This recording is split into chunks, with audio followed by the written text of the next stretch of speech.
What's going on, y'all? First day of work back from vacation, prepper stock.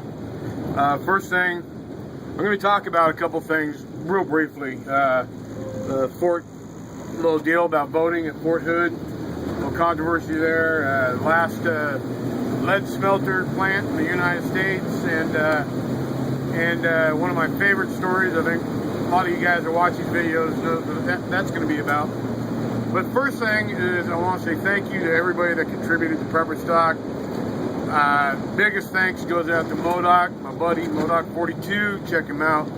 Hell of a nice guy. Nicest guy on YouTube. Anybody that knows him will attest to that. And thank you to everybody else who donated prizes. Pop Prepper, Wolverine, what is it, Paracord dude?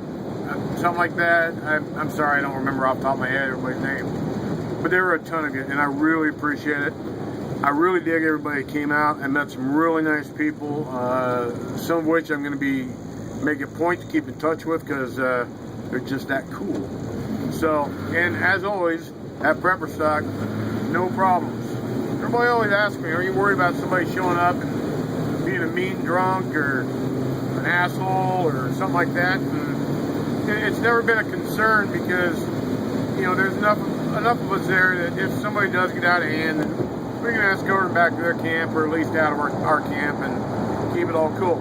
But you know what? This is the third one, and we have a pretty good turnout at all these. Not once have we had to do that. Not once.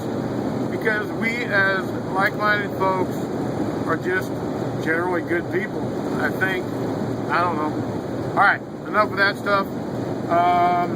Fort Hood, apparently, during the elections, the soldiers were actually told that they face disciplinary action if they donate to any Tea Party groups, including some Christian-based groups or basically anybody that would be considered Tea Party-ish or libertarian. They would be actually punished for it if it was found out that they did this. Crazy read up on it. CSI. I forget who it was.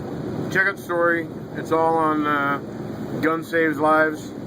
Let's see. The last lead smelter in the United States is going to be closing in December. Why does that matter? Bullets are already pretty expensive as it is, isn't it? Or aren't they? I think that's a concern that it could increase the cost.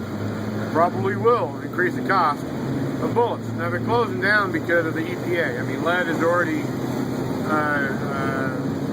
we all know the bad side of lead. Yeah. As well as other things. So, I guess they just can't keep up with all the EPA controls and restrictions. So let's see how that affects the ammunitions department. And last but not least, my favorite stories.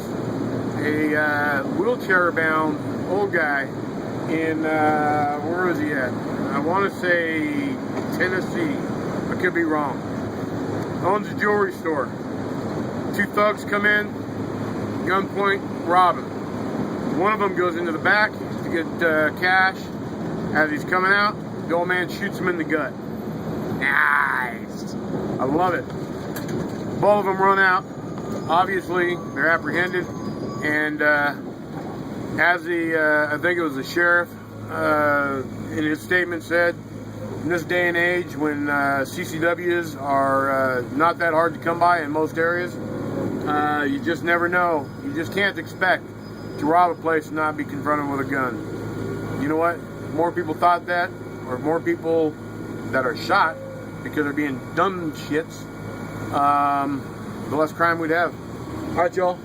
That's drive time for October 28th, and I will talk to you all later. Have fun.